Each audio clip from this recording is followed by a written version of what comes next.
Hi, this is Dr. Fredrick Peters, the fitness doctor, and thanks for watching.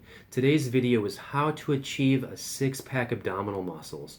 A lot of people ask me, well, how does this happen? How do you make those abs show? And it actually starts off with body fat percentage. So the most important component is you have to reduce your body fat to a certain percentage. Typically, men need to get their body fat to like 9 or 10% to see visible washboard abs. For females, it's a little extra, usually around 12 to 14%, and they'll see those six-pack abs. So how do you do this? Well, a lot of it starts off with what you're eating, obviously, and also how you train. You cannot out-train a bad diet. So from a dietary perspective, you want to be eating things like lean proteins, avoiding processed sugars, excess carbohydrates, not neglecting healthy fats either, but also watching your portions, because to get down to a certain body fat percentage, you need to be considered an athletic body weight for your height and your age. So it's important to get that weight loss down. When you exercise, I recommend at least 5 days per week for at least 45 minutes.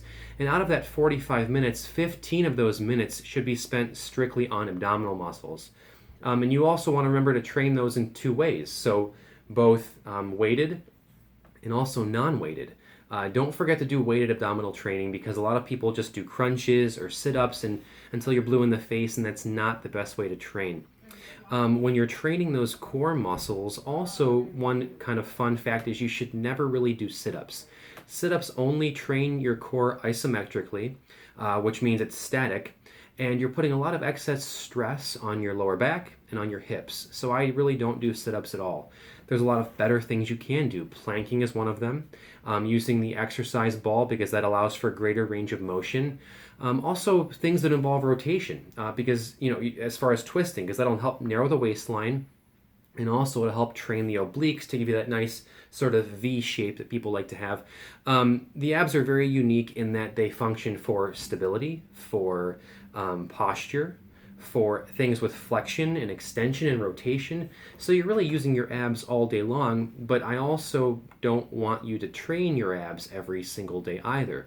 Like any muscle group, they must also be able to get rest, right? So train your abs, let's say 3 or 4 days out of those at least 5 days that you're training, at least 15 minutes dedicated to the abs. And one other helpful hint, what you can do is I actually have a neoprene belt that I bought on Amazon.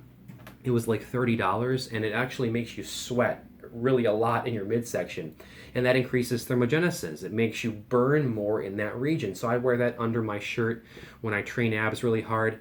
Another little helpful hint, right? So there's a lot of things that you can think about, but also remember, don't neglect your form.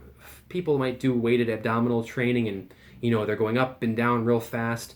Form is so important, and range of motion, full extension, full flexion, utilizing pausing in your training, really going slow on the way back if you're doing core, and that's the eccentric motion. So don't forget that.